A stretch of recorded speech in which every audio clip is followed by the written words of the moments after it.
So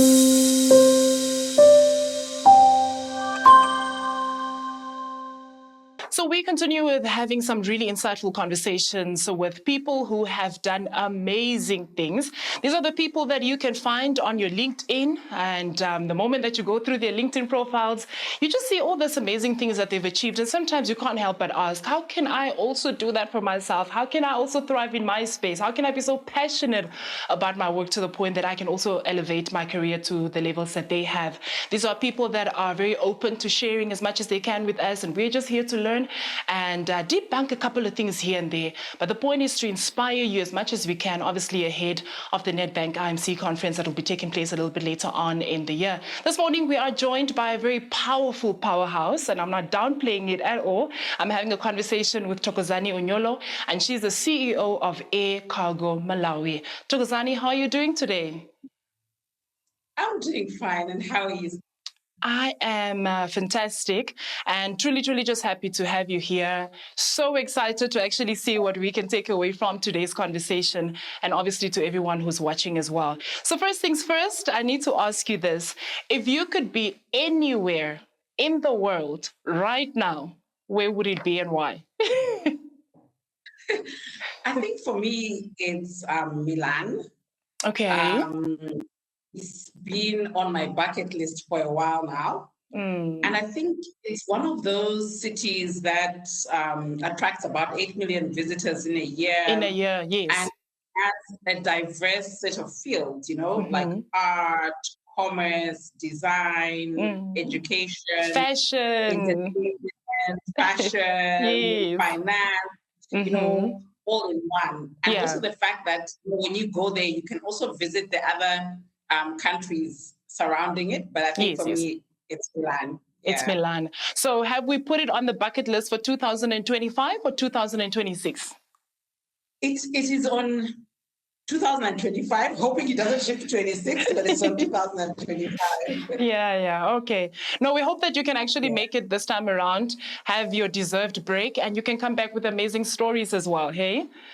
All right, so tell us about the day that you got the call that you're going to be one of the speakers at the Nedbank IMC conference this year. How did you take it in? How did you feel about it?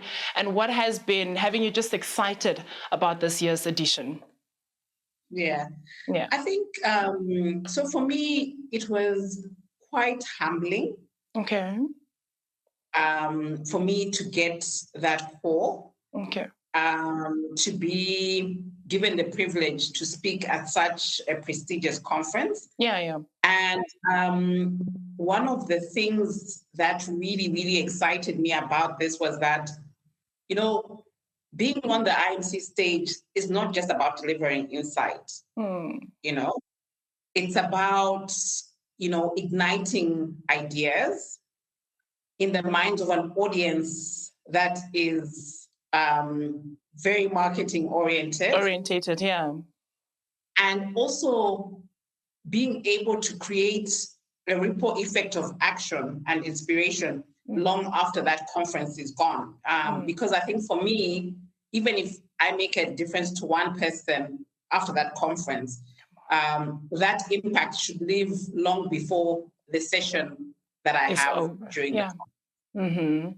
Yeah. So, you know what? I'm actually curious right now because some people tend to be very, I don't want to say fixated, but to a certain extent, when it comes to titles, right? Like when you have probably an interaction with someone for the first time, the way that they sometimes introduce themselves, especially at networking sessions, it's all about my title. Where I'm going to land with this question is, as a CEO, what has been the most challenging part about your job, and especially as a woman in this space, and how have you managed to navigate through it? I think for me, I am not so fixated on the title. Okay, all right. But it's more of, what are you able to do? Come on. In that particular organization that you've been given the chance to serve. So yes. I think for me, So for me, one of the key things that has come through for me is that one needs to realize that confidence is a skill and not a trait. So as women, we are usually socialized to seek approval, but confidence comes often after action, not before it. So it's important that, one is able to speak up, take credit, negotiate, learn behaviors that can grow you to become stronger and also use them. And I think for me, the other thing is that visibility also matters as much as competence. Yeah. So being this extremely good person at your job isn't enough. Yeah. You need to strategically advocate for yourself, share your wins, network intentionally, and seek out roles and projects that can give you visibility. And quiet excellence is often overlooked. So if you look at the current sector that I'm working in now, which is aviation, it's really a male-dominated industry. Yes. And then it's also in public service, in public sector. And you find that in this sector, the dynamics are very different to what you find in private sector, and how one should be able to advocate for themselves, build themselves in that kind of setting. I think the other thing that I would also like to say for me is that setting boundaries is power. Sure. You are going to preach to me. Please go ahead. Yeah, I think for me, it's about burnout disproportionately affects women, especially when you're balancing the caregiving role and being the career woman. Yes. And also for me, it means that one needs to learn to prioritize their energy, say no without feeling guilty. Yeah. And also have boundaries that protect your time, your health, and your goals. And I think also the last thing that I also want to say is that I think for me, leadership looks different on women. How so? It's important that what is seen as strong in men can be judged as abrasive in women. So for one to actually thrive, it's important that you learn and own your own style, but also decide whether it's going to be collaborative, whether it's going to be bold, whether it's going to be empathetic. But I think for me, it's important that we push back on the double standards, because as women, once somebody says, oh, she's so, strong, or she's so like this, we tend to back down and try and play small. Yeah. Okay, no, that makes sense. And you know what you're saying right now is truly resonating with me as well, because obviously as a woman, as a Black woman who's also still, building her career, that was much needed, especially on saying no without feeling guilty. I would take that one as a lesson for the day. I want to take you a little bit back into time, Thokozani. Do you remember the first job that you had? And at what age was that? So my first job was actually a marketing and sales officer. Okay. At a company called MalSwitch, which was a project for the Reserve Bank of Malawi, responsible for, smart card systems for salaries and wages, ATM machines, and payment of government employees using smart cards. And at that time, that was in 2004. So I was actually 20, because this is 2025. Yes, 2025 years. Yeah, so that was 2004. How old was I then? How old was I then? 23. Okay. I had 23. my son the following year. Yeah. Oh, all right.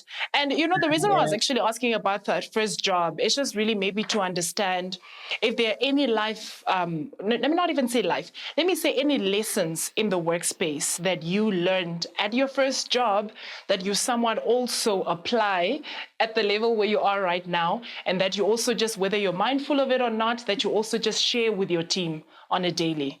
Is there anything that comes to mind? Yeah, I think for me, one of the things that I learned, especially, when you start your first job, is Yeah. the art of listening. Mm. To say, when you are in an environment, you're new, you're trying to learn, it's important that you listen, Yeah. and also you learn from those that you found who are at the same level as you, those that are above you, and those that are below you. Mm. So even in my current context, when I joined this organization, I basically applied the same, where I listen more than I speak, Yeah. But also I made an effort to learn again from those that I found who were there before me, Yeah. those who are my direct reports, and also those who are several layers down. For me, just to understand, because most of them have been there for quite a long time, Yeah. and in the different motions that the organization has gone through. All right. No, and I really applaud you for actually recognizing people on so many different or all levels in the organization, because truly we have to recognize that everyone really does bring their part, and they're also just, impactful in the roles that they play. But you know what? So one thing that I wanted to ask you before I let you go is that you mentioned Becoming by Michelle Obama being one of your favorite reads, right? Can you please share with us right now, what about it resonated with you so deeply? Perhaps me hearing this is actually going to prompt me to actually start reading my book, because it's been at home for a couple of years. I think you need to start reading the book. Okay. So, yeah. So for me, becoming is really about a journey of self-discovery. Okay. And before I read this book, I really was one of those who, I have a career blueprint, and I would say, oh, when I get here, I think I'm actually done. And that time my outfit was, oh, I need to become a CEO, and then that's it. Yeah. And I think what becoming did for me is it basically emphasized the fact that no, becoming is actually a continuous process. Yeah. And there is no final version of who we are. So for me, I was saying, it resonated very well with me at that particular moment in time when I read it. Because if you're someone who's trying to navigate change or trying to define their path, you mustn't sort of give yourself an ultimate goal. Yeah. But even where I am now, I should keep asking myself, okay, what can I become after this? Yeah. So it's like continuously challenging myself and like aligning myself to the next path. Is something that came out very strongly for me, and I would encourage you to read it. Yes. It's an easy read, but very, very powerful. Oh, okay. No, it just in general, Michelle Obama is also quite a favorite as well. So I will definitely do that, and I think I'll do a little bit of a debrief session with you on what I take away from it. But Thokozani, thank you so much for your time. Thank you so much for your time. Genuinely appreciated. We celebrate you, for being also recognized to be on this platform as well. And I mean, honestly, you were also named as one of, 100 most influential women in Malawi itself. And obviously that didn't come by chance. We recognize your hard work. Thank you so much for the inputs that you've done for the different sectors that you've worked in, also where you are in aviation right now. So we wish you nothing but the best for prepping for the Nedbank IMC conference. Is there anything that you're doing so far to prep yourself for it, or is it a little bit too early? No, I mean, I am. So I think for me, I've basically done like a sketch of what I would like to land. All right. And one of the things in my personal experience working on the continent, and I've done about 17 countries now, both Anglophone and Francophone markets, is that for one to succeed in Africa as a marketer, you need to go beyond the borders, because you have to understand culturally what's the context, digitally what's the context, and creatively what would land in that particular market. And also for me, it's important that people understand that Africa is not a market to just enter, where you have something that has worked somewhere else, and you think, oh, we'll just copy paste into this market. It's important that you need to understand each and every market. Yeah. You engage with it and you grow alongside it, And I think for me as a marketer, it's very, very important to actually be insight-led based on the context that you're serving. Yeah. So I'm really preparing more to give people my personal practical lived experiences, and also some of the things I've observed being in the different markets, of how other brands in that context have showed up and made an impact and a difference. Yeah. So, just listening to what you're saying right now, even the conversation that we had, do you now understand when I introduced you and I said you're a powerhouse? Yes. Thank you so much. Thank you so much. We're excited to see your slot at the IMC conference, but all the best in prepping for it, and have a fantastic day, okay? Thank you so much. Have a lovely day too. All right. Fantastic. Thank you. Right. Thank you.